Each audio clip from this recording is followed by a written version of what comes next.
సరే స్టూడెంట్స్. మనం లాస్ట్ క్లాస్‌లో traditional techniques of capital budgeting చెప్పుకున్నాం గదా!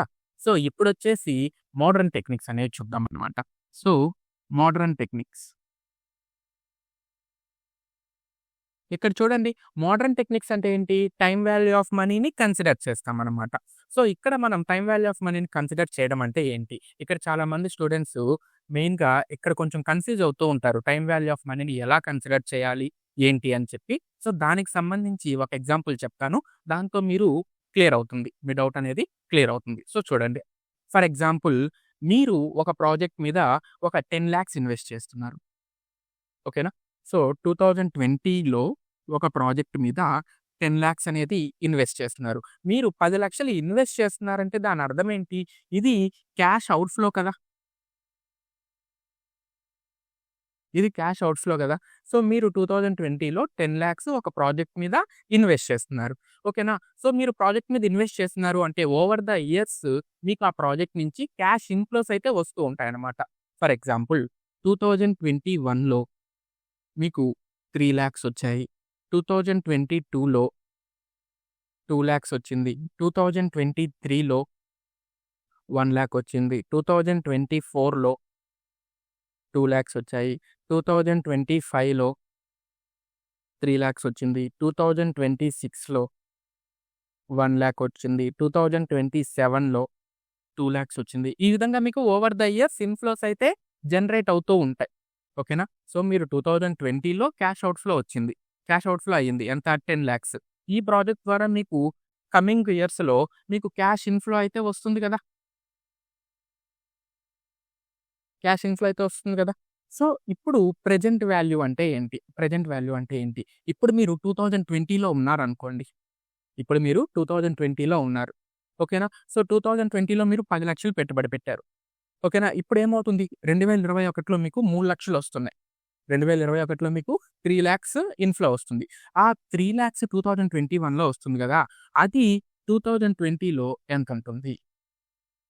ఓకేనా? సో, ప్రస్తుతం అంటే ఫ్యూచర్ మనీ ప్రెజెంట్ ఎంత? ఫ్యూచర్ మనీ ప్రెజెంట్ ఎంత? ఓకేనా? అర్థమవుతుందా? ఫ్యూచర్ మనీ ప్రెజెంట్ ఎంత? దాన్ని మనం ప్రెజెంట్ వాల్యూస్ అంటామనమాట. ఆర్ టైమ్ వాల్యూ ఆఫ్ మనీని కన్సిడర్ చేయడం అంటాం. సో, 2021లో మీకు 3,00,000 వస్తుంది. ఆ 3,00,000 ప్రస్తుతం ఎంత? ఆ 3,00,000 ప్రస్తుతం ఈ రోజుటికొస్తే ఎంత? అదే విధంగా 2022లో 2,00,000 వస్తుంది. ఆ 2,00,000 2020లో వాల్యూ ఎంత? 23లో 1,00,000 వస్తుంది. ఓకేనా? 2023లో 1,00,000 వస్తుంది. ఆ 1,00,000 వాల్యూ ప్రస్తుతం ఎంత? అంటే 3 ఇయర్స్ తర్వాత 1,00,000 ప్రస్తుతం ఎంత? ఓకేనా? 3 సంవత్సరాల తర్వాత రూ. 1,00,000 విలువ ప్రెజెంట్ ఎంత? ఓకేనా? 2024లో 2,00,000 వస్తుంది. అంటే 4 సంవత్సరాల తర్వాత 2,00,000 ప్రస్తుతం ఎంత? 2025లో 3,00,000 వస్తుంది. 5 సంవత్సరాల తర్వాత 3,00,000 ప్రస్తుతం ఎంత? ఓకేనా? సో, మీరు ప్రస్తుతం ఎంత ఇన్వెస్ట్ చేస్తే మీకు 5 సంవత్సరాల తర్వాత 3,00,000 వస్తాయి. అదేవిధంగా 2026లో 1,00,000 వస్తుంది. మీరు ప్రస్తుతం ఎంత ఇన్వెస్ట్ చేస్తే 6 సంవత్సరాల తర్వాత మీకు రూ. 1,00,000 అవుతుంది. 2027లో 2,00,000 వస్తున్నాయి. ఓకేనా? సో, మీరు ప్రస్తుతం ఎంత ఇన్వెస్ట్ చేస్తే 7 సంవత్సరాల తర్వాత 2,00,000 వస్తాయి. ఓకేనా? మనం మనము అంటే ఈ ఫ్యూచర్ క్యాష్ ఫ్లోస్‌ని ప్రెజెంట్ వాల్యూ ఫ్యాక్టర్‌తో మల్టిప్లై చేస్తే, సో, ప్రెజెంట్ వాల్యూ ఫ్యాక్టర్‌తో మీరు ఫ్యూచర్ క్యాష్ ఫ్లోస్‌ని మల్టిప్లై చేస్తే మీకేమొస్తుంది అంటే present value of cash inflows వస్తాయన్నమాట. ఓకేనా? సో, ఇది డిటర్మైన్ చేసుకోవాలి. అంటే ఒక ఇంట్రెస్ట్ రేట్‌నయితే మీరు డిటర్మైన్ చేసుకోవాలి. ఇక్కడ మీరు ఇంట్రెస్ట్ రేట్ అనొచ్చు, లేకపోతే డిస్కౌంటింగ్ రేట్ అని కూడా అనొచ్చనమాట. సో, ఇది జనరల్‌గా అగ్రీడ్ పర్సెంటేజ్ ఉంటుంది. ఓకేనా? ఫర్ ఎగ్జాంపుల్ 10% రావచ్చు. 11%, 12% ఈ విధంగా ఉంటుందన్నమాట ప్రెజెంట్ వాల్యూ ఫ్యాక్టర్. సో, మీరు ఫర్ ఎగ్జాంపుల్ 10% తీసుకున్నారనుకోండి.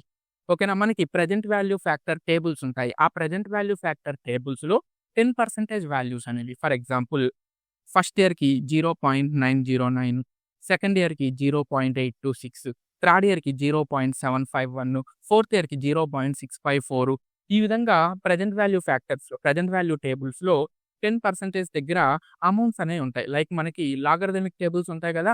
అదే విధంగా. ఓకేనా? సో, 3,00,000 ఇంటూ 0.909 సమ్ వాల్యూ వస్తుంది. 2,00,000 ఇంటూ 0.826 సమ్ వాల్యూ వస్తుంది. 1,00,000 ఇంటూ 0.751 సమ్ వాల్యూ వస్తుంది. ఓకేనా? వీటన్నిటిని మనం అగ్రీడ్ చేసుకోవచ్చనమాట. ఓకేనా? ఫర్ ఎగ్జాంపుల్ చూడండి. 3,00,000 ఇంటూ 0.909 ఎంతవుతుంది? 2,70,000 సంథింగ్ వస్తుంది. ఓకేనా? అంటే మీరిప్పుడు 2,70,000 ఇన్వెస్ట్ చేస్తే 1 ఇయర్ తర్వాత అది ఎంతకి ఈక్వల్ అవుతుంది? 3,00,000కి ఈక్వల్ అవుతుంది. అట్ ద రేట్ 10% దగ్గర. ఓకేనా? అదే విధంగా 2,00,000 ఇంటూ 0.826 అంటే 1,60,000 సంథింగ్ వస్తుంది. అంటే మీరిప్పుడు 1,60,000 ఇన్వెస్ట్ చేస్తే 2 సంవత్సరాల తర్వాత మీకు 2,00,000 వస్తాయి. ఓకేనా? సో, మీరిప్పుడు 1,60,000 ఇన్వెస్ట్ చేస్తున్నారు. 2 సంవత్సరాల తర్వాత మీకు ఎంతొస్తాయి? 2,00,000 వస్తాయి. సో, ఈ విధంగా మీరేం చేయాలి అంటే క్యాష్ ఫ్లోస్‌కి ప్రెజెంట్ వాల్యూస్ అయితే కనుక్కోవాలన్నమాట. ఓకేనా? ఈ విధంగా కనుక్కుంటే దీన్ని మనం ఏమంటాము అంటే టైమ్ వాల్యూ ఆఫ్ మనీ అంటామనమాట. ఓకేనా? ఇక్కడ మళ్ళీ మీరు ప్రెజెంట్ వాల్యూస్‌తో పాటు present value of annuity flows కనుక్కుంటారు. ఓకేనా? అట్ డిస్కౌంటింగ్ ఫ్యాక్టర్ అనమాట. ఓకేనా? సో, అర్థమైందా? ఇప్పుడు ఈ డిస్కౌంటింగ్ ఫ్యాక్టర్ అనేది ఎలా డిటర్మైన్ చేస్తారో ఒక్కసారి చూద్దాం. ఓకేనా? ఇది అర్థమైంది గదా!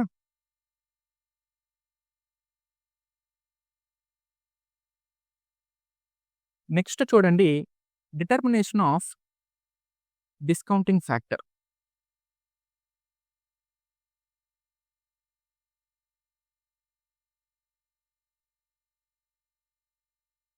Determination of discounting factor. So, ఈ డిస్కౌంటింగ్ ఫ్యాక్టర్‌ని ఆర్ డిస్కౌంటింగ్ రేట్‌ని ఆర్ ఇంట్రెస్ట్ రేట్‌ని ఏ విధంగా డిసైడ్ చేస్తారు? జనరల్‌గా థియరిటికల్‌గా చెప్పుకోవాలి అంటే మనము చూడండి. థియరిటికల్‌గా చెప్పుకోవాలి అంటే ఇక్కడ ఏం జరుగుతుంది అంటే మీరు ఇన్వెస్ట్ చేసే అమౌంటు ఓకేనా? సో, మీరు ఇన్వెస్ట్ చేసే అమౌంటు ఆ ప్రాజెక్ట్‌లో కాకుండా బెస్ట్ ఆల్టర్‌నేటివ్ ప్రాజెక్ట్స్‌లో ఇన్వెస్ట్ చేస్తే at the same rate of risk invest చేస్తే మీకు ఎంత రిటర్న్ వస్తుందో దాన్ని మీరు discounting factor or discounting rate అంటారు థియరిటికల్‌గా. ఫర్ ఎగ్జాంపుల్ చూడండి. మీ దగ్గర 4 ఆల్టర్‌నేటివ్స్ ఉన్నాయి. Project 1, project 2, project 3, project 4. 4 alternatives ఉన్నాయి. ఇందులో మీరు ప్రాజెక్ట్ 1లో ఇన్వెస్ట్ చేద్దాం అనుకుంటున్నారు. ఎంత ఇన్వెస్ట్ చేద్దాం అనుకుంటున్నారు? ఫర్ ఎగ్జాంపుల్ 10,00,000 ఇన్వెస్ట్ చేద్దాం అనుకుంటున్నారు. ఓకేనా? సో, రిస్క్ ఒక 6% రిస్క్ అనేది ఉంది. ఓకేనా? ఫర్ ఎగ్జాంపుల్ రిస్క్ పర్సెంటేజ్ 6% ఉంది. Tenure same years. 6 ఇయర్స్ అనుకోండి టెన్యూర్. ఓకేనా? ఇప్పుడు దీనికి ఆల్టర్‌నేటివ్ ప్రాజెక్ట్స్ ఏంటి? Project 2, project 3, project 4. ఓకేనా? సో, ఇందులో మీరు సేమ్ అంటే same amount, same risk, same tenure. ఓకేనా? So, investment, risk, tenure. Same మీరు అవైలబుల్ ఆల్టర్‌నేటివ్స్‌లో కూడా ఇన్వెస్ట్ చేస్తే ఓకేనా? వేటి నుంచైతే మీకు ఎక్కువ రిటర్న్ వస్తుందో, ఎక్కువ రేట్ ఆఫ్ రిటర్న్ వస్తుందో ఓకేనా? దాన్ని మీరు డిస్కౌంటింగ్ ఫ్యాక్టర్‌గా తీసుకోవాలి. ఓకేనా? So, discounting factor refers to the opportunity cost of capital while we are investing in best alternatives. ఓకేనా? అంటే మీరు ఒక ఆల్టర్‌నేటివ్‌ని చేసుకుంటే రిమైనింగ్ ఆల్టర్‌నేటివ్‌ని వదిలేస్తారు గదా! రిజెక్ట్ చేస్తారు గదా! మ్యూచువల్లీ ఎక్స్‌క్లూజివ్ ప్రాజెక్ట్స్‌లో. ఓకేనా? ఇప్పుడు మీరు ప్రాజెక్ట్ 1ని సెలెక్ట్ చేసుకున్నారు. సో, దీనివల్ల ఏమవుతుంది? ప్రాజెక్ట్ 1ని సెలెక్ట్ చేసుకోవడం వల్ల ప్రాజెక్ట్ 3ని వదిలేస్తున్నారు. ప్రాజెక్ట్ 2ని వదిలేస్తున్నారు. ప్రాజెక్ట్ 4ని వదిలేస్తున్నారు. ఓకేనా? సో, ఒక ఆల్టర్‌నేటివ్‌ని సెలెక్ట్ చేసుకోవడం వల్ల రిమైనింగ్ ఆల్టర్‌నేటివ్స్‌ని మీరు రిజెక్ట్ చేస్తున్నారు. ఓకేనా? ఫర్ ఎగ్జాంపుల్ చూడండి ప్రాజెక్ట్ 1లో మీ ఔట్‌కమ్ అంటే మీ రేట్ ఆఫ్ రిటర్ను ప్రాజెక్ట్ 1లో 12% ఉంది. ప్రాజెక్ట్ 2లో 10% ఉంది. ప్రాజెక్ట్ 3లో 13% ఉంది. ప్రాజెక్ట్ 4లో 9% ఉంది. ఓకేనా? So, me rate of return మీరు సెలెక్ట్ చేసుకున్న ప్రాజెక్ట్‌లో 12% ఉంది. ప్రాజెక్ట్ 2లో 10, ప్రాజెక్ట్ 3లో 13, ప్రాజెక్ట్ 4లో 9. ఓకేనా? సో, ఈ విధంగా రకరకాల పర్సెంటేజ్‌లున్నాయి. ఓకేనా? ఇప్పుడు మీరు ఫస్ట్ ప్రాజెక్ట్‌ని సెలెక్ట్ చేసుకుంటున్నారు అంటే, మీరు ప్రాజెక్ట్ 2ను వదిలేస్తున్నారు. అంటే మీకు 10% రేట్ ఆఫ్ రిటర్న్ అనేది వదిలేస్తున్నట్టే కదా! బట్ మీకేం ఇబ్బంది లేదు. ఎందుకు? మీకు ప్రాజెక్ట్ 2తో కంపేర్ చేసుకుంటే ప్రాజెక్ట్ 1 అనేది బెటర్. అంటే ప్రాజెక్ట్ 2లో మీరు ఇన్వెస్ట్ చేస్తే 10% రిటర్న్ వస్తుంది. బట్ ప్రాజెక్ట్ 1లో మీరు ఇన్వెస్ట్ చేశారనుకోండి 12% రిటర్న్ వస్తుంది. ఓకేనా? అదే విధంగా ప్రాజెక్ట్ 1ని సెలెక్ట్ చేసుకున్నారు. దానివల్ల ఏమవుతుంది? ప్రాజెక్ట్ 3ని మీరు రిజెక్ట్ చేస్తున్నట్టు. ఇది బెటర్ ఆప్షనా? బెటర్ ఆప్షనా?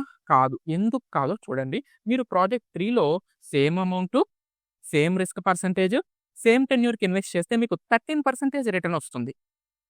కానీ ప్రాజెక్ట్ 1 సెలెక్ట్ చేసుకోవడం వల్ల మీరు ప్రాజెక్ట్ 3ని వదిలేస్తున్నారు కదా! ప్రాజెక్ట్ 1లో మీకు 12% రిటర్ను. ప్రాజెక్ట్ 3లో మీకు 13% రిటర్ను. 13% రిటర్ను.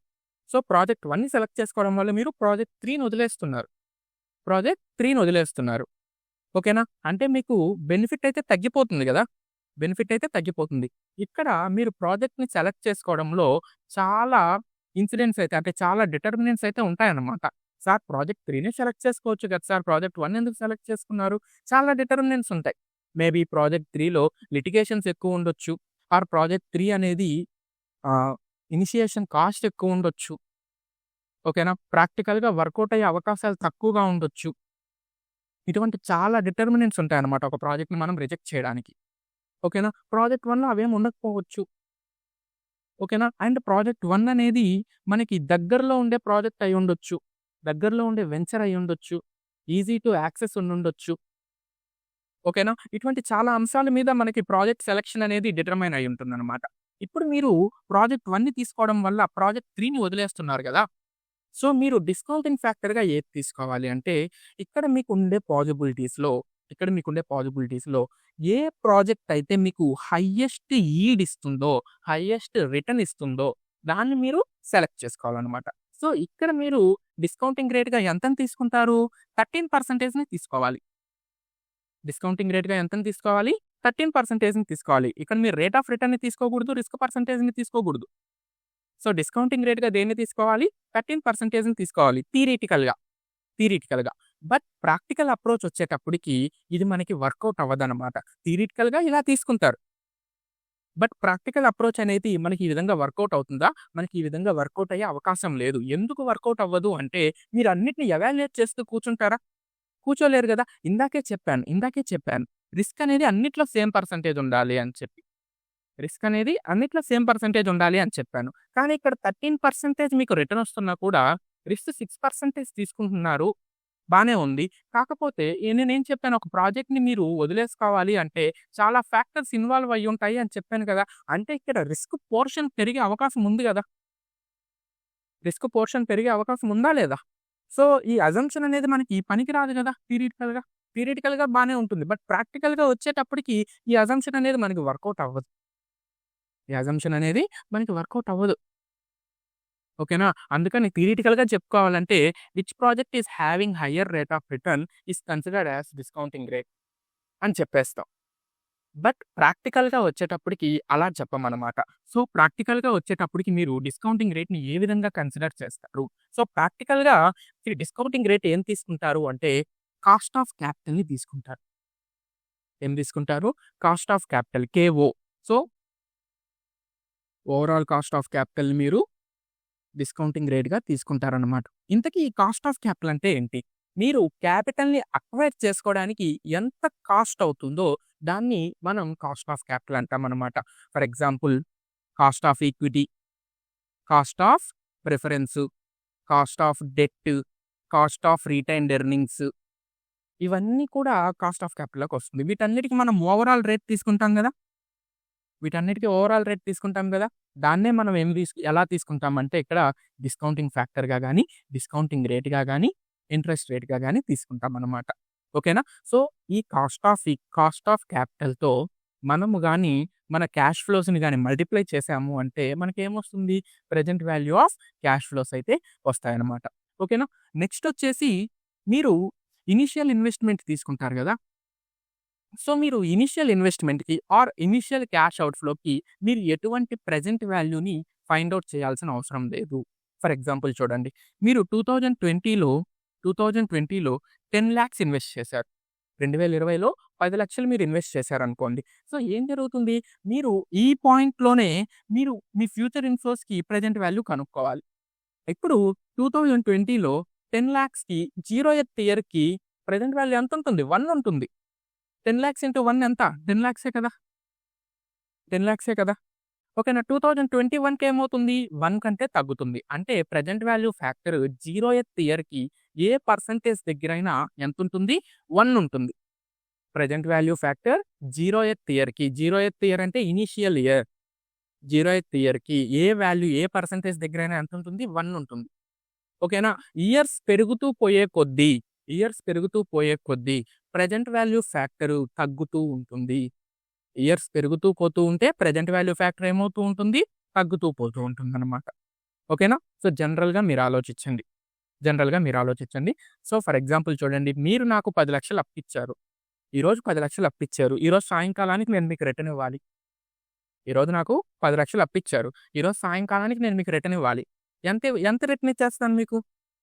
మీరు పొద్దున్న నాకు 10,00,000 ఇచ్చారు. సాయంకాలానికి రిటర్న్ ఇవ్వమంటున్నారు. ఎంత రిటర్న్ ఇస్తాను? 10,00,000 రిటర్న్ ఇస్తాను. వడ్డీ ఏమన్నా కలుపుతానా? ఏం కలపను గదా! 1 ఇయర్ తర్వాత రిటర్న్ ఇవ్వమంటున్నారు 10% ఇంట్రెస్ట్ ఏసి.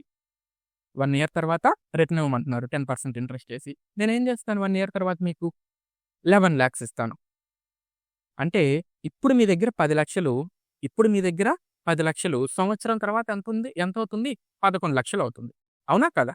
ఇప్పుడు మీ దగ్గర ఉండే 10,00,000 సంవత్సరం తర్వాత ఎంతవుతుంది? 11,00,000 అవుతుంది. అంటే మీకు ఫ్యూచర్ 1 ఇయర్ తర్వాత మీకు ఎంతొస్తుంది? 11,00,000 వస్తుంది. అంటే ఫ్యూచర్ క్యాష్ ఫ్లోస్ ఎంతున్నాయి? 11,00,000. ఆ 11,00,000కి నేనేం చేస్తున్నాను ఇప్పుడు? ప్రెజెంట్ వాల్యూ ఫ్యాక్టర్‌ని అప్లై చేసి ప్రెజెంట్ ఆ 11,00,000 ప్రస్తుతం విలువ ఎంత? 10,00,000 అని చెప్పి చెప్తాననమాట. సో, ఈ విధంగా ప్రెజెంట్ వాల్యూ ఫ్యాక్టర్స్ అనేవి ఇయర్స్ పెరుగుతూ పోయే కొద్దీ వాల్యూస్ అనేవి తగ్గుతూ ఉంటాయి. సో, 10% దగ్గరే చెప్పాను కదా! 0.909, 0.826, 0.751. సో, ఫస్ట్ ఇయర్‌కొచ్చేటప్పటికి 0.909 దగ్గర. సెకండ్ ఇయర్‌కొస్తే 0.826, థర్డ్ ఇయర్‌కొస్తే 0.751. అంటే ఈ విధంగా మీకు ప్రెజెంట్ వాల్యూ ఫ్యాక్టర్స్ టేబుల్‌లో మీరు అబ్జర్వ్ చేసినట్లయితే ఏ పర్సెంటేజ్ దగ్గరైనా ఇయర్స్ పెరుగుతూ ఉండే కొద్దీ మీకు వాల్యూ అయితే ఏమవుతుంది? తగ్గుతూ ఉంటుందన్నమాట. ఓకేనా? సో, వీటిల్ని గాని మీరు క్యాష్ ఫ్లోస్‌తో మల్టిప్లై చేశారు అంటే మీకు present value of cash flows వచ్చేస్తాయి. ఓకేనా? ఇక్కడ annuity cash flows, present value of annuity cash flows అంటే ఏంటి అని అడుగుతూ ఉంటారు. యాన్యుటీ అంటే ఏం లేదు. Compounding of more than 1 year. For example చూడండి. 2 ఇయర్స్‌కి కాంపౌండింగ్ చేయమంటున్నారు. ఇవి 2 యాడ్ చేయండి. యాన్యుటీ క్యాష్ ఫ్లో వస్తుంది. 3 ఇయర్స్‌కి కాంపౌండ్ చేయమంటున్నారు. ఈ 3 యాడ్ చేయండి. యాన్యుటీ క్యాష్ ఫ్లోస్ వస్తాయి. ఓకేనా? సో, దీనికి సంబంధించి కాలిక్యులేషన్స్ అనేవి మనం ప్రాబ్లమ్స్ చెప్పుకునేటప్పుడు, ప్రీవియస్ క్వెషన్స్ చెప్పుకునేటప్పుడు మళ్ళీ ఒకసారి డిస్కస్ చేద్దాం. ఓకేనా? నెక్స్ట్ చూడండి. సో, మీకు time value of money and modern techniques and present value factors, discounting rate వీటి మీద ఒక ఐడియా వచ్చింది గదా! ఇప్పుడు వీటిని యూజ్ చేసుకొని మనం మోడర్న్ టెక్నిక్స్‌తో క్యాపిటల్ బడ్జెటింగ్ అనేది ఏ విధంగా చేస్తామో చూడండి. ఫస్ట్‌ది discounting payback period.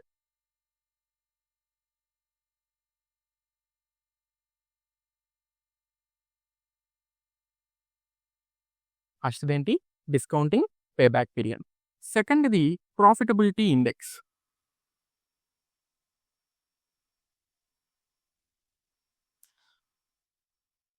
Next net present value. Next internal rate of return.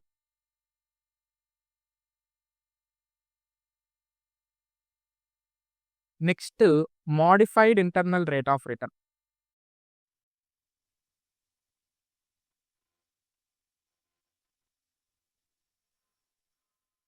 ఓకేనా?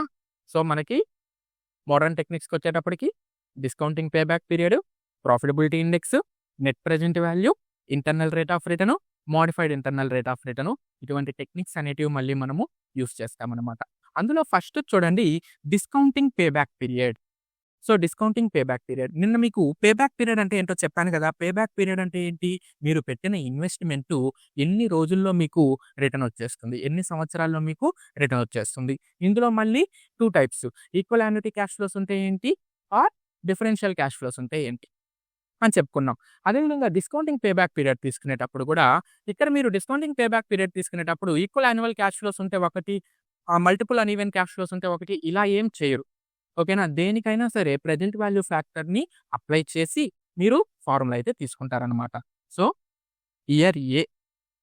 ఓకేనా? సో, ఒక బేస్ ఇయర్ తీసుకోవాలి. Plus or minus initial investment. ఓకేనా? Minus cumulative discounting cash inflows in year A divided by discounting cash flows in year B. ఓకేనా? So చూడండి, ముందుగా మీరు year ఏ అంటే ఒక బేస్ ఇయర్ తీసుకోవాలి. ఓకేనా? Plus or minus initial investment minus cumulative discounting cash inflows in year A whole divided by discounting cash flows in year B. ఓకేనా? So ఈ విధంగా అయితే మీరు తీసుకుంటారనమాట. సో దీనికి సంబంధించి మనం ఒక చిన్న ఎగ్జాంపుల్ చేద్దాము. మీకు కొంచెం క్లారిటీ వస్తుంది.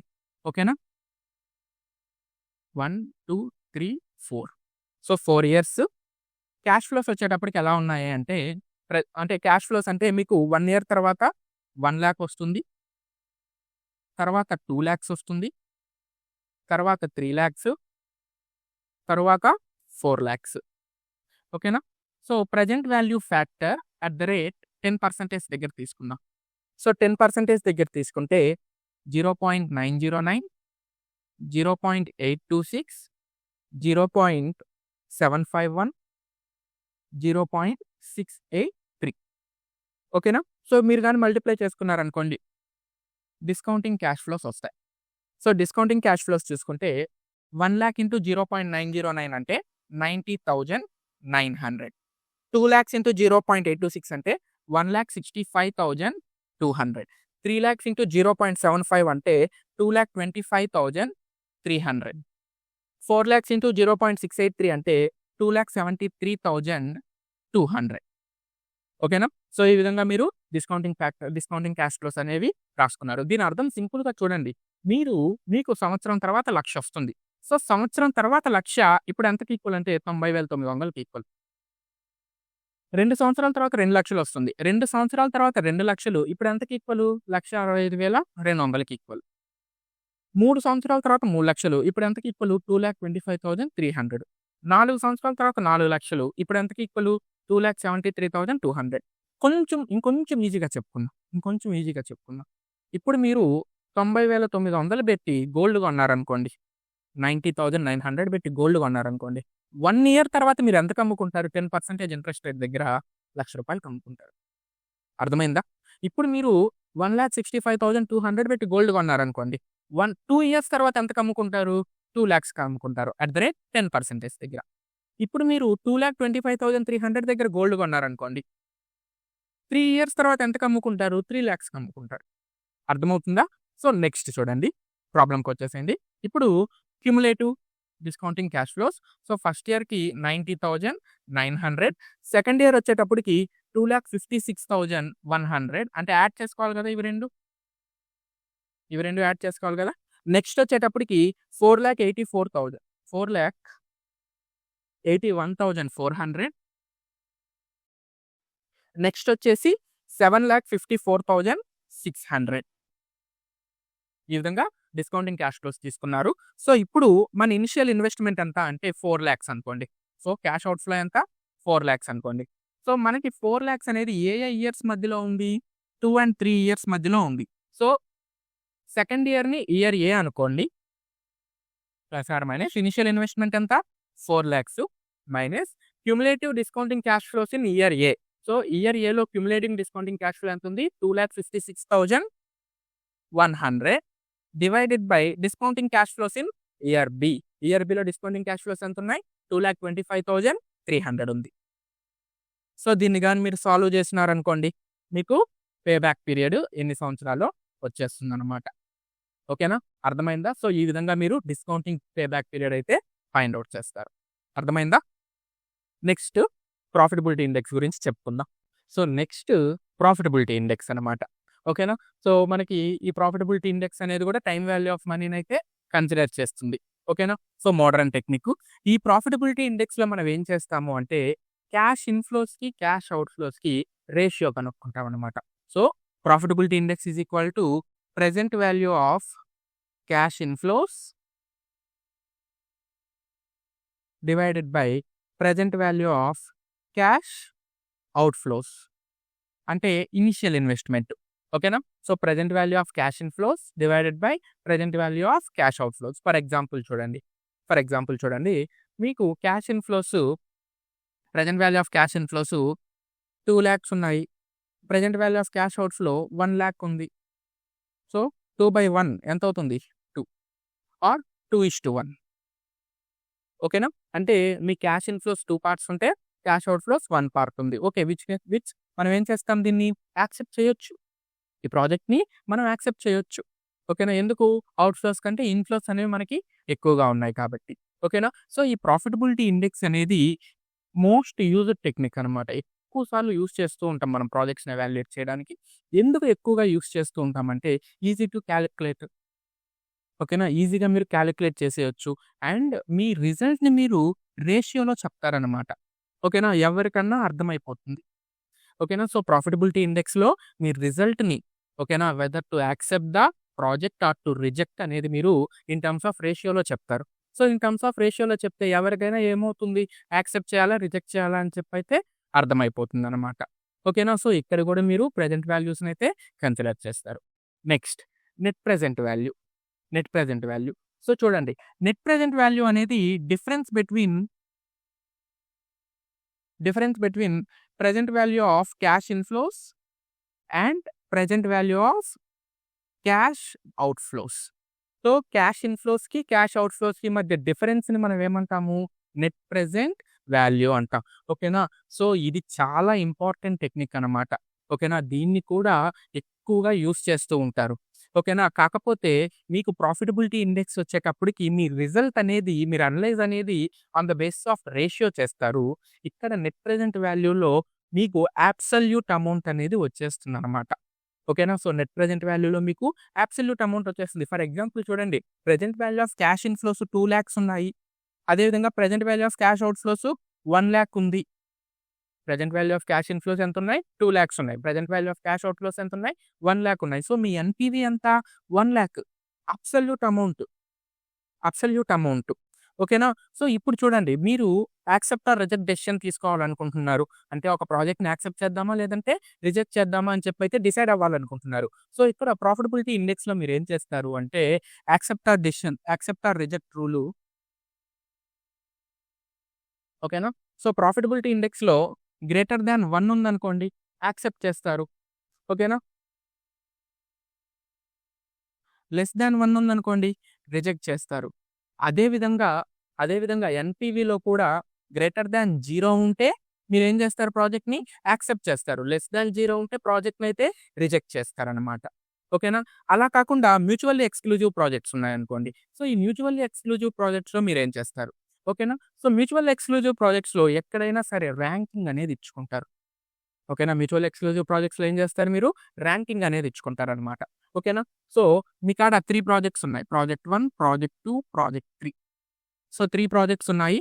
As per profitability index ranking ఇచ్చుకుంటారు. సో, ఈచ్ ప్రాజెక్ట్‌కి మీరు ఇండివిడ్యువల్‌గా ప్రాఫిటబిలిటీ ఇండెక్స్ కనుక్కుంటారు. అండ్ ర్యాంకింగ్ ఇచ్చుకుంటారు. First, second, third. ఇప్పుడు దేన్ని సెలెక్ట్ చేసుకుంటారు మీరు?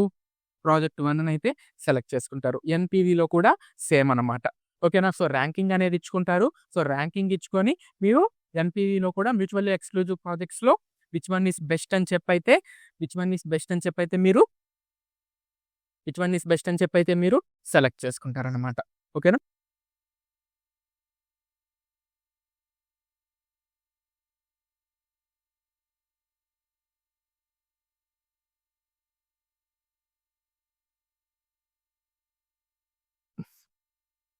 సో, నెక్స్ట్ చూడండి.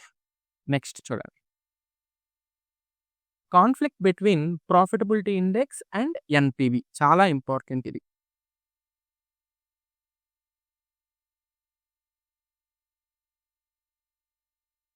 ఓకేనా? Conflict between profitability index and NPV.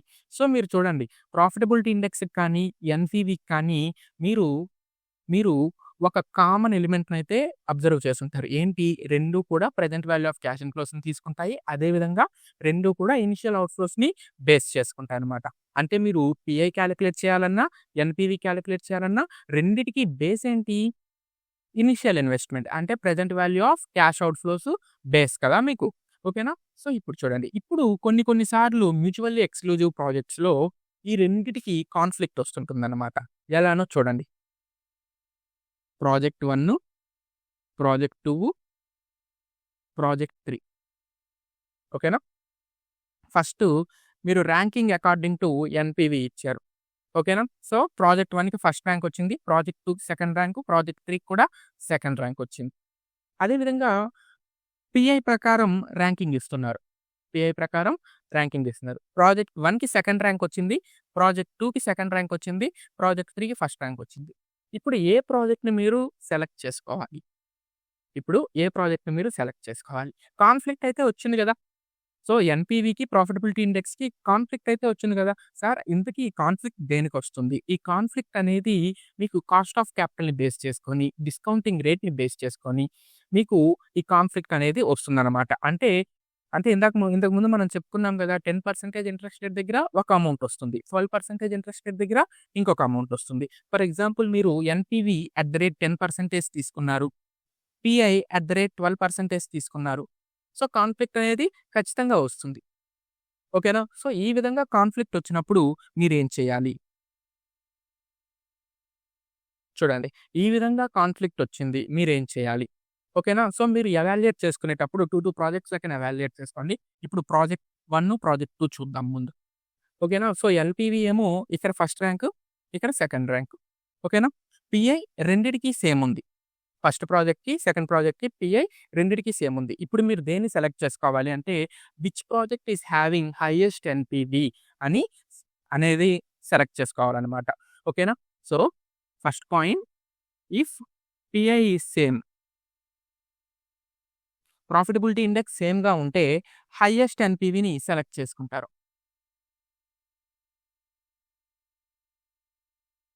ఓకేనా? సో, ప్రాఫిటబిలిటీ ఇండెక్స్ అనేది కామన్‌గా ఉంటే మీరేం సెలెక్ట్ చేసుకుంటారు? హైయెస్ట్ ఎన్‌పీవీ ఉండే ప్రాజెక్ట్‌నైతే సెలెక్ట్ చేసుకుంటారనమాట. సో, ఇక్కడ దేన్ని సెలెక్ట్ చేసుకున్నారు మీరు? ప్రాజెక్ట్ 1నైతే సెలెక్ట్ చేసుకున్నారు. కాకపోతే మీకు ఉండేది ఇక్కడ ఎన్ని ప్రాజెక్ట్స్? 3 ప్రాజెక్ట్స్ కదా! 3 ప్రాజెక్ట్స్ కదా! సో, ఫస్ట్ కంపేర్ చేసుకుంటే దేన్ని కంపేర్ చేసుకున్నారు? ప్రాజెక్ట్ 1ని, ప్రాజెక్ట్ 2ని కంపేర్ చేసుకున్నారు. ప్రాజెక్ట్ 1ని, ప్రాజెక్ట్ 2ని కంపేర్ చేసుకున్నారు. ఓకేనా? సో, ఇప్పుడు చూడండి. ప్రాజెక్ట్ 1, ప్రాజెక్ట్ 2 కంపేర్ చేసుకుంటే దేన్ని సెలెక్ట్ చేసుకున్నారు మీరు? ప్రాజెక్ట్ 1నైతే సెలెక్ట్ చేసుకున్నారనమాట. ఎందుకు? హైయెస్ట్ ఎన్‌పీవీ ఉంది. సో, హైయెస్ట్ ఎన్‌పీవీ ఉంటే ఎందుకు సెలెక్ట్ చేసుకోవాలి? మీకు ఎన్‌పీవీ అనేది అబ్సల్యూట్ అమౌంట్‌ని చూపిచ్చేస్తుందనమాట. షేర్ హోల్డర్స్ వెల్త్‌ని మీకు క్లియర్‌గా చూపిచ్చేస్తుంది. ఓకేనా? సో, అంటే మీకు అమౌంట్ అనేది క్లియర్‌గా కనిపిచ్చేస్తుంది. ఓకేనా? పీఐకొచ్చేటప్పటికి రేషియో కదా కనిపిచ్చేది. ఆ రేషియో అంటే ఎంతనుండొచ్చు? ఫర్ ఎగ్జాంపుల్ చూడండి. 4,000, 2,000 అనుకుందాం. సో, ఇన్‌ఫ్లోస్ 4,000, అవుట్‌ఫ్లోస్ 2,000 అనుకుందాం. సో, రేషియో ఏమవుతుంది ఇక్కడ? 2:1 అవుతుంది. అదే విధంగా, అదే విధంగా 8,000, 4,000 రేషియో ఏమవుతుంది? 2:1. అదే విధంగా 16,000, 8,000 రేషియో ఏమవుతుంది? 2:1. అవునా కాదా? అవునా కాదా? ఇక్కడ మీకు పీఐలో అబ్సల్యూట్ అమౌంట్‌లేమన్నా కనిపిస్తాయా? జస్ట్ మీకు రేషియో కనిపిస్తుంది. జస్ట్ మీకేం కనిపిస్తుంది? రేషియో మాత్రమే కనిపిస్తుంది. ఈ రేషియోని బేస్ చేసుకొని మీరు అబ్సల్యూట్ అమౌంట్‌ని అనలైజ్ చేయగలరా? చెప్పగలరా? చెప్పలేరు గదా! కష్టమైపోతుంది గదా!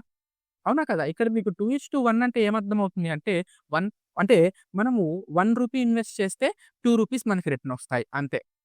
బట్ ఎన్‌పీవీకొచ్చేటప్పటికి అలా ఉండదనమాట. ఎన్‌పీవీలో మీకు ఎంత అమౌంట్ రిటర్న్ ఒస్తుంది అనేది అబ్సల్యూట్‌గా కనిపిస్తుంది. ఎన్‌పీవీలో ఎంత అమౌంట్ రిటర్న్ వస్తుందనేది అబ్సల్యూట్‌గా కనిపిస్తుంది. ఎందుకు? NPV is the difference between present value of cash inflows and initial investment. ఓకేనా? సో, మీ present value of cash inflows ఎంతుంది? ఒక 2,00,000 ఉంది. Present value of cash outflows ఎంతుంది? 50,000 ఉంది. ఓకేనా? సో, మీ ఎన్‌పీవీ ఎంత? 1,50,000 క్లియర్‌గా ఉంది. ఎటువంటి కన్‌ఫ్యూజన్ లేదు. యాంబిగ్విటీ లేదు. సో, క్లియర్‌గా ఉంది గదా! అందుకని చెప్పి, అందుకని చెప్పి సో, ఇక్కడ చూడండి ప్రాఫిటబిలిటీ ఇండెక్స్ మీకు ఇక్కడ సేమ్ ఉంది ఈ 2 ప్రాజెక్ట్స్‌కి. ఎన్‌పీవీ వచ్చేటప్పటికి ఫస్ట్ ప్రాజెక్ట్‌కి ఎక్కువగా ఉంది as compared to second project. So, ఇప్పుడు మీరేం చేస్తారు? ఫస్ట్ ప్రాజెక్ట్‌ని చూజ్ చేసుకుంటారు. ఎందుకు? NPV shows the absolute amount. ఇప్పుడు మీకు ఇక్కడ యాక్చువల్‌గా 3 ప్రాజెక్ట్స్ కదా ఉండేది. ఏవేంటి? Project 1, project 3. మీరిక ప్రాజెక్ట్ 2ని మీరు ఎలిమినేట్ చేసేసేయాలి. ఓకేనా? సో, నెక్స్ట్ చూడండి. ప్రాజెక్ట్ 1, ప్రాజెక్ట్ 3 ఓకేనా? 1, 2, 2, 1. సో, ఇక్కడేమో ఎన్‌పీవీ ప్రాజెక్ట్ 1కి ఎక్కువగా ఉంది. ప్రాజెక్ట్ 3కి తక్కువగా ఉంది. పీఐ ప్రాజెక్ట్ 1కి తక్కువగా ఉంది. ప్రాజెక్ట్ 3కి ఎక్కువగా ఉంది. ఇప్పుడేం చేయాలి? ఇప్పుడేం చేయాలి? ఇప్పుడు కూడా, ఇప్పుడు కూడా దేనికైతే హైయెస్ట్ ఎన్‌పీవీ ఉంటుందో దాన్నే మీరు సెలెక్ట్ చేసుకోవాలి. So, which project is having highest NPV you should select the project. ఓకేనా? సో, ప్రాజెక్ట్ 1, ప్రాజెక్ట్ 3లో మీరు దేన్ని తీసుకోవాలంటే ఏం తీసుకుంటారు? ప్రాజెక్ట్ 1ని తీసుకుంటారు. ఎందుకు ప్రాజెక్ట్ 1కి ఎక్కువ ఎన్‌పీవీ ఉంది. ఓకేనా? ఇక్కడికి క్లియరా?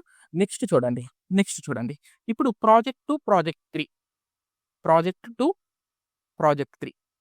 ఎన్‌పీవీ వచ్చేటప్పటికి చూడండి సేమ్ ఉంది. ఎన్‌పీవీ రెండిటికి సేమ్ ఉంది. ఓకేనా? పీఐ వచ్చేటప్పటికి డిఫరెంట్‌గా ఉంది. ఎన్‌పీవీ రెండిటికి సేమ్. పీఐ వచ్చేటప్పటికి డిఫరెంట్‌గా ఉంది. Project 2, project 3. ఇలాంటప్పుడు ఏం చేయాలి?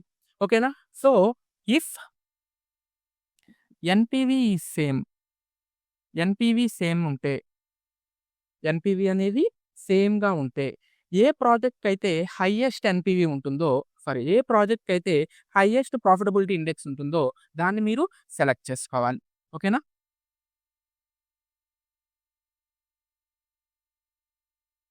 అంటే ఇక్కడ ఏ ప్రాజెక్ట్‌ని సెలెక్ట్ చేసుకుంటారు? ప్రాజెక్ట్ 3ని సెలెక్ట్ చేసుకుంటారు. ఓకేనా? ఒకవేళ ఇందాక చెప్పుకున్నట్టు ఇఫ్ డిఫరెంట్ ఎన్‌పీవీస్ అండ్ పీఐస్.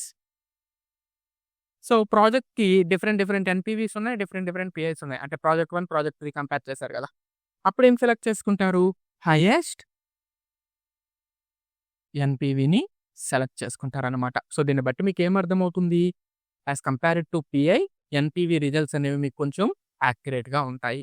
అండ్ రెండిట్లో కామన్ డిసడ్వాంటేజ్ ఏంటి అంటే ప్రతిసారి కూడా డిస్కౌంటింగ్ రేట్‌ని మీరు ఫైనలైజ్ చేయడం అనేది కష్టంగా ఉంటుందనమాట. ఓకేనా? సో, ఈ డిస్కౌంటింగ్ రేట్ ఎంత దగ్గర ఉంటుంది? 12%, 13%, 14% ఏంటి? ఓకేనా? సో, అందుకని మీరేం చేస్తారు? కాస్ట్ ఆఫ్ క్యాపిటల్‌ని తీసుకుంటూ ఉంటారు. సో, కాస్ట్ ఆఫ్ క్యాపిటల్‌ని తీసుకొని మీరు ఎవాల్యుయేట్ అయితే చేస్తుంటారనమాట. సార్ ఇంతకీ ఈ conflict only discount rate differences వల్లనే వస్తుందా? కాదు. ఓకేనా? So, life of the project మీద కూడా డిపెండ్ అయ్యి ఉంటుందనమాట. ఓకేనా? So, life of the project కొన్ని ప్రాజెక్ట్స్‌కి లైఫ్ అనేది తక్కువగా ఉంటుంది. సో, తక్కువ లైఫ్ ఉండే ప్రాజెక్ట్స్‌కి ఎక్కువ ఎన్‌పీవీ ఉండొచ్చు. అదేవిధంగా ఎక్కువ లైఫ్ ఉండే ప్రాజెక్ట్స్‌కి తక్కువ ఎన్‌పీవీ ఉండొచ్చు. మనం చెప్పలేం గదా! సో, ఇవన్నీ కూడా పీఐకి, ఎన్‌పీవీకి కాన్‌ఫ్లిక్ట్ రావడానికి రీజన్స్ అనమాట. సో, వన్స్ పీఐకి, ఎన్‌పీవీకి కాన్‌ఫ్లిక్ట్ గానొస్తే మీరేం చేయాలి? పీఐ గాని సేమ్‌గా ఉంటే హైయెస్ట్ ఎన్‌పీవీని మీరు సెలెక్ట్ చేసుకోవాలి. ఒకవేళ ఎన్‌పీవీ గాని సేమ్‌గా ఉంటే హైయెస్ట్ ప్రాఫిటబిలిటీ ఇండెక్స్‌ని అయితే మీరు సెలెక్ట్ చేసుకోవాలి. ఒకవేళ ఈ రెండిటికి డిఫరెన్సెస్ ఉన్నాయనుకోండి. ఓకేనా? ఈ 2 కూడా అంటే ఎన్‌పీవీ, పీఐ 2 కూడా డిఫరెంట్‌గా ఉన్నాయనుకోండి. అప్పుడు కూడా మీరేం చేస్తారు? హైయెస్ట్ ఎన్‌పీవీ ప్రాజెక్ట్‌ని మీరైతే సెలెక్ట్ చేసుకుంటారనమాట. రీజన్ ఏంటి అంటే మీకు ప్రాఫిటబిలిటీ ఇండెక్స్‌లో మీకు రిజల్ట్ అనేది on the basis of ratio వస్తుంది. అదేవిధంగా మీరిక్కడ చూసుకున్నట్లయితే ఎన్‌పీవీలో మీకు రిజల్ట్ అనేది అబ్సల్యూట్ అమౌంట్ అయితే వస్తుందనమాట. ఓకేనా? నెక్స్ట్ చూడండి.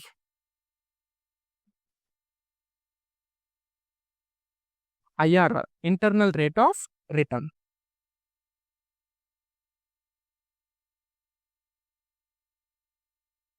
ఓకేనా? So, IRR internal rate of return ఇక్కడ ఏం జరుగుతుంది అంటే present value of cash inflows are equal to present value of cash outflows. So, చూడండి present value of cash inflows, present value of cash outflows ఒక agreed percentage దగ్గర equal అవుతాయి కదా! దాన్నే మనం ఏమంటామంటే ఇంటర్నల్ రేట్ ఆఫ్ రిటర్న్ అంటామనమాట. ఆ అగ్రీడ్ పర్సెంటేజ్‌నే మనం ఏమంటాము? ఇంటర్నల్ రేట్ ఆఫ్ రిటర్న్ అంటాం. ఓకేనా? సో, ఇక్కడ ఇంకొక పాయింట్ మీరు గుర్తుపెట్టుకోవాల్సింది ఏంటి అంటే ఐఆర్ఆర్ దగ్గర ఎన్‌పీవీ అనేది 0 అవుతుంది. ఓకేనా? లేదు అంటే ఎన్‌పీవీ 0 అయినప్పుడు ఐఆర్ఆర్ అనేది మీకు ఒక అగ్రీడ్ రేట్ అనేది చూపిస్తుందనమాట. ఓకేనా? సో, మీరు గుర్తుపెట్టుకోవాలి అట్ ఐఆర్ఆర్ ఎన్‌పీవీ బికమ్స్ 0. ఓకేనా? ఐఆర్ఆర్ దగ్గర ఎన్‌పీవీ అనేది 0 అవుతుంది. ఓకేనా? సో, చూడండి for example present value of cash inflows. Present value of cash inflows. For example చూడండి ఒక amount say 10,000 4 years at the rate X percentage. At the rate X percentage is equal to present value of cash outflows ఒక 6,000. 6,000. So, చూడండి దీని అర్థం చూడండి. 4 సంవత్సరాలకి అంటే 4 సంవత్సరాల తర్వాత 10,000 అనేది ఒక రేట్ ప్రకారం 6,000 అవ్వండి.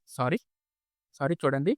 6,000 4 సంవత్సరాల తర్వాత ఒక రేట్ ప్రకారం 10,000 అవ్వాలి. ఆ రేటే ఐఆర్ఆర్ అనమాట. ఆ రేటే ఏంటి? IRR. So, at IRR present value of cash inflows are equal to the present value of cash outflows at a agreed rate. ఆ అగ్రీడ్ రేట్‌ని మీరేమంటారు? ఐఆర్ఆర్ అంటారనమాట. ఓకేనా? ఈ ఐఆర్ఆర్‌ని క్యాలిక్యులేట్ చేయడానికి చాలా మెథడ్స్ ఉన్నాయన్నమాట. ఓకేనా? ఏంటి? సింగిల్ ఈవెన్ క్యాష్ ఫ్లోస్ ఉన్నప్పుడు, అటు కాకుండా యాన్యువల్ క్యాష్ ఫ్లోస్ ఉన్నప్పుడు, అటు కాకుండా మల్టిపుల్ అన్‌ఈవెన్ క్యాష్ ఫ్లోస్ ఉన్నప్పుడు మీరేం చేస్తారు? ఐఆర్ఆర్‌నైతే క్యాలిక్యులేట్ చేస్తారు. కాకపోతే ఇక్కడ మెయిన్ డిఫరెన్స్ ఏంటి అంటే, మీరిక్కడ ఐఆర్ఆర్‌ని క్యాలిక్యులేట్ చేసేటప్పుడు కాస్ట్ ఆఫ్ క్యాపిటల్‌ని మీరు తీసుకోరనమాట. ఓకేనా? సో, ఇక్కడ చూడండి. ప్రాఫిటబిలిటీ ఇండెక్స్ అప్పుడు మీరు కాస్ట్ ఆఫ్ క్యాపిటల్‌ని బేస్ చేసుకొని డిస్కౌంటింగ్ ఫ్యాక్టర్ అయితే తీసుకుంటారు. ఎన్‌పీవీని క్యాలిక్యులేట్ చేసేటప్పుడు మీరు కాస్ట్ ఆఫ్ క్యాపిటల్‌ని తీసుకొని డిస్కౌంటింగ్ ఫ్యాక్టర్‌ని అయితే తీసుకుంటారు. కానీ ఐఆర్ఆర్‌కొచ్చేటప్పటికి మీరు కాస్ట్ ఆఫ్ క్యాపిటల్‌ని అయితే కన్సిడర్ చేయట్లేదు. ఎందుకు చేయట్లేదు? మీరు ఆ రేట్ ఆఫ్ రిటర్న్‌ని ఇక్కడ తీసుకుంటున్నారు. మీరు దేన్ని తీసుకుంటున్నారు? ఆ రేట్ ఆఫ్ రిటర్న్‌ని ఇక్కడ తీసుకుంటున్నారు. ఫైండ్ ఔట్ చేస్తూ ఉన్నారు. ఓకేనా? సో, ఐఆర్ఆర్‌లో మీరు కాస్ట్ ఆఫ్ క్యాపిటల్‌ని తీసుకుంటున్నారా? తీసుకోవట్లేదు. అంటే ఇక్కడ రీఇన్వెస్ట్‌మెంట్ అనేది ప్రాఫిటబిలిటీ ఇండెక్స్‌లో కాస్ట్ ఆఫ్ క్యాపిటల్‌కి జరుగుతుంది. ఎన్‌పీవీలో కాస్ట్ ఆఫ్ క్యాపిటల్‌కి జరుగుతుంది. కానీ ఐఆర్ఆర్‌కొచ్చేటప్పటికి రీఇన్వెస్ట్‌మెంట్ అనేది కాస్ట్ ఆఫ్ క్యాపిటల్‌కి జరగట్లేదు. ఓకేనా? సో, ఇక్కడ ఎలా జరుగుతుందంటే మల్టిపుల్ ఐఆర్ఆర్స్ వస్తూ ఉంటాయన్నమాట. ఎలానో చెప్తాను చూడండి ఒకసారి.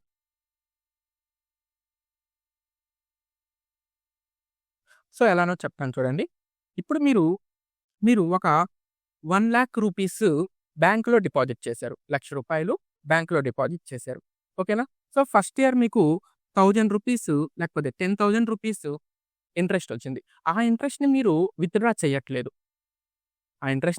విత్‌డ్రా చేయట్లేదు. విత్‌డ్రా చేయకుండా దాన్ని అదే విధంగా బ్యాంక్‌లో కంటిన్యూ చేస్తూ ఉన్నారు. సో, ఇంట్రెస్ట్ ఏమవుతుంది? కాంపౌండ్ అవుతుంది. ఎంతకి? ఒక అగ్రీడ్ పర్సెంటేజ్‌కి 10%. సెకండ్ ఇయరు 1,10,000 మీద 10% వస్తుంది. ఇది కూడా అగైన్ కాంపౌండ్ అవుతుంది. నెక్స్ట్ 1,21,000 మీద ఇంట్రెస్ట్ వస్తుంది. అది కూడా కాంపౌండ్ అవుతుంది. అవునా కదా? సో, ఈ విధంగా ఏమవుతుంది? కాంపౌండ్ అవుతూ ఉంటుంది. ఎలాగా? ఒక అగ్రీడ్ పర్సెంటేజ్‌కి. దీన్నే మనం కాస్ట్ ఆఫ్ క్యాపిటల్ అంటాం. ఓకేనా? అది ప్రాఫిటబిలిటీ ఇండెక్స్‌లో అలానే జరుగుతుంది. నెట్ ప్రెజెంట్ వాల్యూలో అలానే జరుగుతుంది. కానీ ఐఆర్ఆర్‌లో ఈ విధంగా జరగదు. ఎందుకు? మీరు ఐఆర్ఆర్‌లో కాస్ట్ ఆఫ్ క్యాపిటల్‌ని కన్సిడర్ చేస్తున్నారా?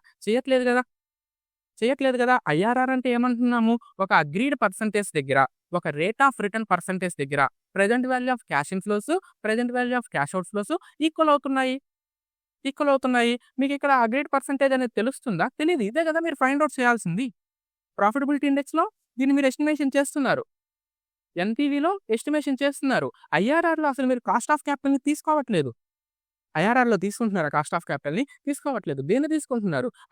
ఆ రేట్ ఆఫ్ రిటర్న్‌ని మీరు ఫైండ్ ఔట్ చేస్తున్నారు. ఇంటర్నల్ రేట్ ఆఫ్ రిటర్న్‌ని ఫైండ్ ఔట్ చేస్తున్నారు. పేరులోనే ఉంది చూడండి. Internal rate of return. అంటే మీరు ఇన్వెస్ట్ చేస్తున్న దాంట్లో ఇంటర్నల్‌గా మీకు ఎంత రిటర్న్ వస్తూ ఉంది. ఓకేనా? సో, ఇక్కడ చూడండి. ఇక్కడ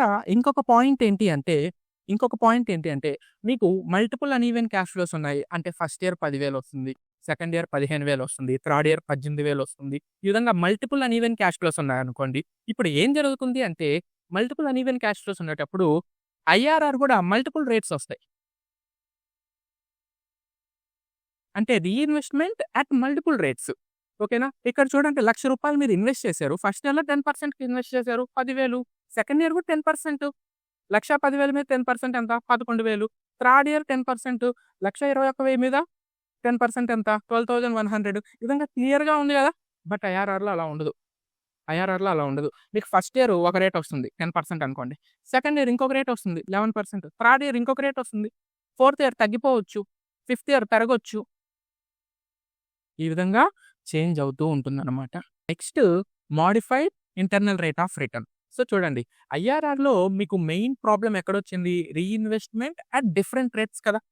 సో వేరే వేరే రేట్స్ దగ్గర మీరు రీఇన్వెస్ట్‌మెంట్ అనేది చేస్తున్నారు. బట్ ఎంఐఆర్ఆర్‌కొచ్చేటప్పటికి మీరు reinvestment at cost of capital అనమాట. సో ఎంఐఆర్ఆర్‌లో మీరు గుర్తుపెట్టుకోవాల్సిన పాయింట్ ఏంటి? MIRR reinvested the cash flows at cost of capital. So cost of క్యాపిటల్‌కి రీఇన్వెస్ట్ చేస్తారనమాట. సో సింపుల్‌గా చెప్పుకోవాలి అంటే MIRR is the rate where compounding its cash inflows terminal year which equals to the present value of cash outflows. ఓకేనా? So ఇక్కడ చూడండి ఐఆర్ఆర్‌కి మనం ఏం చెప్పుకున్నాము? Present value of cash inflows is equal to present value of cash outflows అని చెప్పుకున్నాం గదా!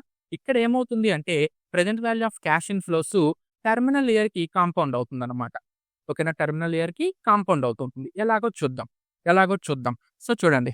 ఇప్పుడు మీకు ఫస్ట్ ఇయర్‌లో 10,000 ఇన్‌ఫ్లో వచ్చింది. మీరు పీఐలో గాని, ఎన్‌పీవీలో గాని ఏం చేసేవాళ్ళు? ఈ 10,000కి ప్రెజెంట్ వాల్యూ ఫ్యాక్టర్ పెట్టేసి అది ప్రస్తుతం ఎంత అని చెప్పి వాల్యూ చేసేవాళ్ళు. ఓకేనా? ఐఆర్ఆర్‌లో కూడా సేమ్ అదే విధంగా చేసేవాళ్ళు. బట్ ఎంఐఆర్ఆర్‌లో ఆ విధంగా చేయరనమాట. ఈ 10,000 అనేది లాస్ట్ ఇయర్‌కి ఎంతవుతాయి? ఫర్ ఎగ్జాంపుల్ చూడండి. ప్రాజెక్ట్ లైఫ్ 4 ఇయర్స్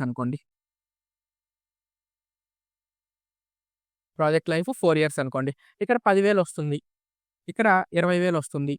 ఇక్కడ 30,000 వస్తుంది. ఇక్కడ 40,000 వస్తుంది. ఓకేనా? 10,000, 20,000, 30,000, 40,000 వస్తుంది.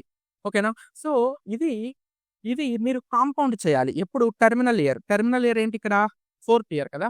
Terminal year fourth year. So fourth ఇయర్‌కి మీరు కాంపౌండ్ చేయాలి. సో చూడండి ఫస్ట్ ఇయర్‌లో మీకు 10,000 వస్తే అది ఫోర్త్ ఇయర్‌కి ఎంత అవుతుంది? ఆబ్వియస్‌గా ఎక్కువే అవుతుంది. కాంపౌండ్ అవుతూ ఉంటుంది. అంటే దీని మీద వడ్డీ. ఓకేనా? 10,000 మీద వడ్డీ రూ. 1,000. ఓకేనా? 10,000 ప్లస్ 1000 ఎంత? 11,000. 11,000 మీద మళ్ళీ వడ్డీ 1,100. ఓకేనా? 10,000, 11,000, 12,100 మళ్ళీ ఇంట్రెస్ట్.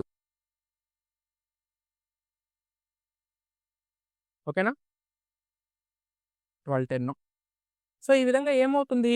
ఫైనల్‌గా ఈ 10,000 4 సంవత్సరాల తర్వాత ఎంతవుతుంది? ఇవన్నీ యాడ్ చేసుకుంటే ఆ అమౌంట్ వస్తుంది గదా! సేమ్ అదే విధంగా 20,000 సెకండ్ ఇయర్‌లో మీకు 20,000 వచ్చింది. అది 4 ఇయర్స్ తర్వాత ఎంతుంది? థర్డ్ ఇయర్‌లో 30,000 వచ్చింది. అది 4 ఇయర్స్ తర్వాత ఎంత? ఫోర్త్ ఇయర్‌లో 40,000 అది 4 ఇయర్స్ తర్వాత ఎంత? ఇది గుర్తుపెట్టుకోవాలి. టెర్మినల్ ఇయర్‌లో మీకొచ్చిన క్యాష్ ఫ్లోనే మీరు ఇక్కడ తీసుకోవాలి. 4 సంవత్సరాల తర్వాత 40,000 4 సంవత్సరాల తర్వాత ఎంతవుతాయి? 40,000 గదా! ఓకేనా? సో ఇవి గుర్తుపెట్టుకొని వీటినన్నిటిని యాడ్ చేసుకోవాలి.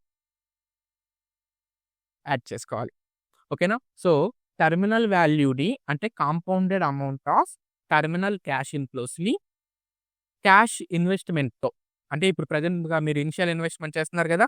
దాంతో ఈక్వల్ చేస్తారనమాట. ఓకేనా? సో దాంతో ఈక్వల్ చేసి మీరు ఏం ఫైండ్ ఔట్ చేస్తారు? ఎంఐఆర్ఆర్ అయితే ఫైండ్ ఔట్ చేస్తారనమాట. ఓకేనా? సో సింపుల్‌గా దీని నుంచి ఇనిషియల్ ఇన్వెస్ట్‌మెంట్ తీసేస్తే మీకేమొస్తుంది? ఎంఐఆర్ఆర్ అయితే వస్తుందనమాట. ఓకేనా? సో చూడండి. సార్ ఈ విధంగా కాంపౌండింగ్ రేట్స్ కనుక్కోవడం కష్టమైపోతుంది గదా! సో అందుకని మనం ఏం చేస్తామంటే సీవీఎఫ్ ఫ్యాక్టర్ తీసుకుంటాం. Compound value factor at cost of capital. ఇది గుర్తుపెట్టుకోవాలి. సో ఎంఐఆర్ఆర్ ఫైండ్ ఔట్ చేసేటప్పుడు మీరేం చేస్తారు? సీవీఎఫ్ అట్ కాస్ట్ ఆఫ్ క్యాపిటల్‌ని తీసుకుంటారనమాట. ఈ ఎంఐఆర్ఆర్‌ని అంటే మోడిఫైడ్ ఐఆర్ఆర్‌ని ఎందుకు తీసుకొచ్చారు అంటే ఐఆర్ఆర్‌లో వేరియస్ రేట్స్ ఉంటాయి. ఓకేనా? సో ఐఆర్ఆర్‌లో వేరియస్ రేట్స్ ఉంటాయి గదా! వాటన్నిటిని కూడా ఓవర్‌కమ్ చేయడానికి ఈ ఎంఐఆర్ఆర్‌నైతే తీసుకొనొచ్చారనమాట. So MIRR is the rate of compounding which makes the initial cash inflows in 0th year is equal to the terminal value of cash inflows.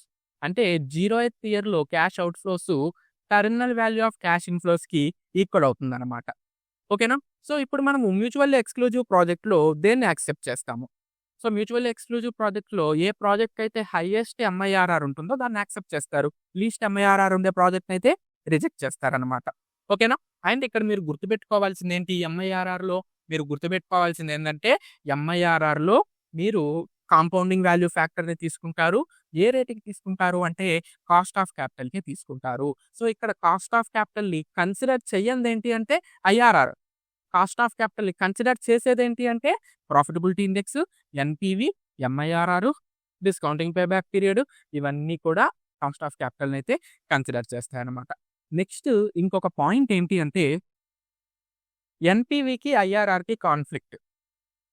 So, conflict between NPV and IRR. So, చూడండి కొన్ని ప్రాజెక్ట్స్‌కి NPV ఎక్కువగా ఉంటుంది. కొన్ని ప్రాజెక్ట్స్‌కి IRR ఎక్కువగా ఉంటుంది. ఓకేనా? జనరల్‌గా NPV ఎక్కువగా ఉండే ప్రాజెక్ట్స్ అన్నిటికి కూడా ఐఆర్ఆర్ కూడా ఎక్కువగానే ఉంటుందన్నమాట. ఓకేనా? సో, ఎన్‌పీవీ ఎక్కువగా ఉండే ప్రాజెక్ట్స్‌కి ఐఆర్ఆర్ కూడా ఎక్కువగా ఉంటుంది. ఇందాక ఒక పాయింట్ చెప్పడం మర్చిపోయాము. ఐఆర్ఆర్‌లో మనం ఏ ప్రాజెక్ట్‌ని సెలెక్ట్ చేసుకుంటాము. సో, మ్యూచువల్లీ ఎక్స్‌క్లూజివ్ ప్రాజెక్ట్స్ అయితే ఏ ప్రాజెక్ట్‌కి ఎక్కువ ఐఆర్ఆర్ ఉంటుందో దాన్ని మనం సెలెక్ట్ చేసుకుంటాం. ఎన్‌పీవీలో కూడా అంతే. మ్యూచువల్ ఎక్స్‌క్లూజివ్ ప్రాజెక్ట్స్‌లో ఏ ప్రాజెక్ట్‌కి ఎక్కువ ఎన్‌పీవీ ఉంటుందో దాన్నైతే మనం సెలెక్ట్ చేసుకుంటామన్నమాట. సో, ఇప్పుడు చూడండి ఎన్‌పీవీ వర్సెస్ ఐఆర్ఆర్. అంటే ఈ రెండిటికి కాన్‌ఫ్లిక్ట్ వస్తుంది. ఎన్‌పీవీకి, ఐఆర్ఆర్‌కి కాన్‌ఫ్లిక్ట్ వస్తుంది. ఏంటి ఆ కాన్‌ఫ్లిక్ట్? ఏంటి ఆ కాన్‌ఫ్లిక్ట్ అంటే కొన్ని ప్రాజెక్ట్స్‌లో ఎన్‌పీవీ ఎక్కువగా ఉంటుంది. ఐఆర్ఆర్ తక్కువగా ఉంటుంది. For example project 1, project 2 NPV ranking చూసుకుంటే ఈ విధంగా ఉంది. ఐఆర్ఆర్ ర్యాంకింగ్ చూసుకుంటే ఈ విధంగా ఉంది. ఈ విధంగా ఉంది. ఇప్పుడు మనము ఏ ప్రాజెక్ట్‌ని సెలెక్ట్ చేసుకోవాలి? ఓకేనా? మెయిన్ డిఫరెన్స్ ఏంటి? ఎన్‌పీవీకి, ఐఆర్ఆర్‌కి కాన్‌ఫ్లిక్ట్ ఎందుకొస్తుంది అంటే లైఫ్ డిస్పారిటీ వల్లొస్తుంది. లైఫ్ డిస్పారిటీ వల్ల మనకి ఎన్‌పీవీకి, ఐఆర్ఆర్‌కి కాన్‌ఫ్లిక్ట్ వస్తుంది. అంటే లైఫ్ అనేది డిఫరెంట్‌గా ఉంటుందన్నమాట. ఫర్ ఎగ్జాంపుల్ ప్రాజెక్ట్ 1కి లైఫ్ 4 ఇయర్స్ ఉంటుంది. ప్రాజెక్ట్ 2కి లైఫ్ 8 ఇయర్స్ ఉంటుంది. అందువల్ల డిఫరెన్స్ వస్తుంది. సో, ఈ లైఫ్ డిస్పారిటీ వచ్చినప్పుడు మీరేం చేయాలి? లైఫ్ డిస్పారిటీ వచ్చినప్పుడు మీరేం చేయాలి అంటే, మీకిక్కడ 2 మెథడ్స్ ఉన్నాయి. ఎందుకంటే ఈ రెండిటిని కంపేర్ చేయడం వీలు పడదనమాట. ఫర్ ఎగ్జాంపుల్ చూడండి ప్రాజెక్ట్ 1కి 9 ఇయర్స్, ప్రాజెక్ట్ 2కి 11 ఇయర్స్ లైఫ్ అనుకోండి. ఇప్పుడు ఈ రెండిటికి మీరు క్యాష్ ఫ్లోస్ కంపేర్ చేయాలి అంటే 9x11 99 ఇయర్స్‌కి కంపేర్ చేసుకుంటూ వెళ్ళాలి. కష్టమైపోతుంది గదా! కష్టమైపోతుంది గదా! సో, అందుకని మీకు ఎన్‌పీవీకి, ఐఆర్ఆర్‌కి కాన్‌ఫ్లిక్ట్ వచ్చినప్పుడు మీరేం చేస్తారు అంటే equated annual benefits, equated annual కాస్ట్‌ని ఫైండ్ ఔట్ చేస్తారనమాట.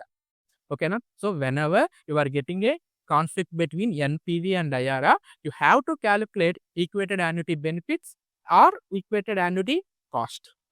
ఓకేనా? అంటే మీరు ఆన్ ద బేసిస్ ఆఫ్ బెనిఫిట్‌ని బేస్ చేసుకొని అంటే ఈ 2 ప్రాజెక్ట్‌లో నాకు ఏది ఎక్కువగా బెనిఫిట్స్ ఇస్తుంది అని మీరు కంపేర్ చేయాలనుకోండి. ఈఏబీ కనుక్కుంటారు. ఈ 2 ప్రాజెక్ట్స్‌లో నాకు ఏ ప్రాజెక్ట్ ఎక్కువ కాస్ట్ అవుతుంది అని కంపేర్ చేయాలనుకున్నారనుకోండి. ఈఏసీని ఫైండ్ ఔట్ చేస్తారనమాట. ఓకేనా? సో, ఈఏబీ ఏ విధంగా ఫైండ్ ఔట్ చేస్తారు చూడండి. ఈఏబీ ఏ విధంగా ఫైండ్ ఔట్ చేస్తారంటే present value of cash inflows divided by annuity factor. ఓకేనా? సో, క్యాష్ ఇన్‌ఫ్లోస్ అన్నిటికి ప్రెజెంట్ వాల్యూస్ తీసుకుంటారు. Divided by annuity factor 9 years అయితే 9 ఇయర్స్, 11 ఇయర్స్ అయితే 11 years at cost of capital దగ్గర. యాన్యుటీ ఫ్యాక్టర్ తీసేసుకుంటారు. ఈక్వేటెడ్ యాన్యుటీ బెనిఫిట్ అయితే వచ్చేస్తుంది. ఒకవేళ ఈక్వేటెడ్ యాన్యుటీ కాస్ట్ తీసుకోవాలనుకుంటున్నారు. ఏమవుతుంది? ఇనిషియల్ ఇన్వెస్ట్‌మెంట్ ఆర్ ఇన్వెస్ట్‌మెంట్ అనుకోవచ్చు. Divided by annuity factor. So, initial investment ఎంత పెడుతున్నారు? Divided by annuity factor. తీసేసుకుంటే మీకు ఈక్వేటెడ్ యాన్యుటీ కాస్ట్ వస్తుంది. సో, ఈఏబీని ఎప్పుడు ఫైండ్ ఔట్ చేస్తారు? ఏ ప్రాజెక్ట్ మీకు బెనిఫిషియల్‌గా ఉంటద్ది అని తెలుసుకోవాలంటే మీరు ఈఏబీని ఫైండ్ ఔట్ చేస్తారు. ఈఏసీని ఎప్పుడు ఫైండ్ ఔట్ చేస్తారు? ఏ ప్రాజెక్ట్‌లో మీకు ఎక్కువ కాస్ట్ ఉంటద్ది అని తెలుసుకోవాలంటే ఈఏసీని ఫైండ్ ఔట్ చేస్తారు. సో, వీటిల్ని బేస్ చేసుకొని నేను ఏ విధంగా డెసిషన్ తీసుకోవాలి? సో, చూడండి మీరు ఈఏబీని ఫైండ్ ఔట్ చేసుకుంటున్నారు. మీరు ఈఏబీ ఫైండ్ ఔట్ చేసుకుంటున్నారు. అంటే బెనిఫిట్‌ని ఫైండ్ ఔట్ చేసుకుంటున్నారు. సో, బెనిఫిట్‌ని ఫైండ్ ఔట్ చేస్తునేటప్పుడు ఏ ప్రాజెక్ట్ నుంచి ఎక్కువ బెనిఫిట్ వస్తద్దో ఆ ప్రాజెక్ట్‌ని సెలెక్ట్ చేసుకుంటారు. ఓకేనా? ఫర్ ఎగ్జాంపుల్ ప్రాజెక్ట్ 1 నుంచి మీకు బెనిఫిట్ 9,00,000 వచ్చింది. ప్రాజెక్ట్ 2 నుంచి బెనిఫిట్ 11,00,000 వచ్చింది. దేన్ని సెలెక్ట్ చేసుకుంటారు? ప్రాజెక్ట్ 2ని సెలెక్ట్ చేసుకుంటారు. అర్థమైందా? ఎందుకు? మీకు బెనిఫిట్ అనేది ఎక్కువగా ఉంటుంది ప్రాజెక్ట్ 2 నుంచి. ఒకవేళ ఈఏసీని బేస్ చేసుకొని ప్రాజెక్ట్‌ని సెలెక్ట్ చేయాలనుకుంటున్నారు.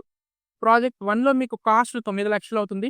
ప్రాజెక్ట్ 2లో మీకు కాస్ట్ 11,00,000 అవుతుంది. దేన్ని సెలెక్ట్ చేసుకుంటారు? So, cost point of view చూసుకునేటప్పుడు ఏ ప్రాజెక్ట్‌కైతే తక్కువగా కాస్ట్ ఉంటుందో ఆ ప్రాజెక్ట్‌ని మీరు సెలెక్ట్ చేసుకుంటారనమాట.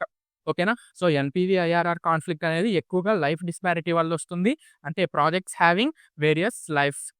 ఓకేనా? సో, ఆ విధంగా లైఫ్ డిస్పారిటీ ఉండేటప్పుడు మీరేం చేస్తారు? ఈక్వేటెడ్ యాన్యువల్ బెనిఫిట్ కానీ, ఈక్వేటెడ్ యాన్యువల్ కాస్ట్ గాని ఫైండ్ ఔట్ చేస్తారు. సో, మీరు ఈక్వేటెడ్ యాన్యువల్ బెనిఫిట్‌ని ఫైండ్ ఔట్ చేసేటప్పుడు ఏ ప్రాజెక్ట్‌లో మీకు ఎక్కువగా బెనిఫిట్ వస్తుందో ఆ ప్రాజెక్ట్‌ని మీరు సెలెక్ట్ చేసుకుంటారు. ఈక్వేటెడ్ యాన్యువల్ కాస్ట్‌ని బేస్ చేసుకునేటప్పుడు ఏ ప్రాజెక్ట్‌కైతే కాస్ట్ అనేది తక్కువగా ఉంటుందో ఆ ప్రాజెక్ట్‌నైతే మీరు సెలెక్ట్ చేసుకుంటారనమాట. ఓకేనా? సో, ఇంపార్టెంట్ ఏంటి అంటే ఇక్కడ ఎక్కువగా కాస్ట్ ఆఫ్ క్యాపిటల్ మీద ఈ పాయింట్స్‌లో బిట్స్ అడుగుతూ ఉంటాడు. సో, అవి ఒకసారి చూసుకోండి. నెక్స్ట్,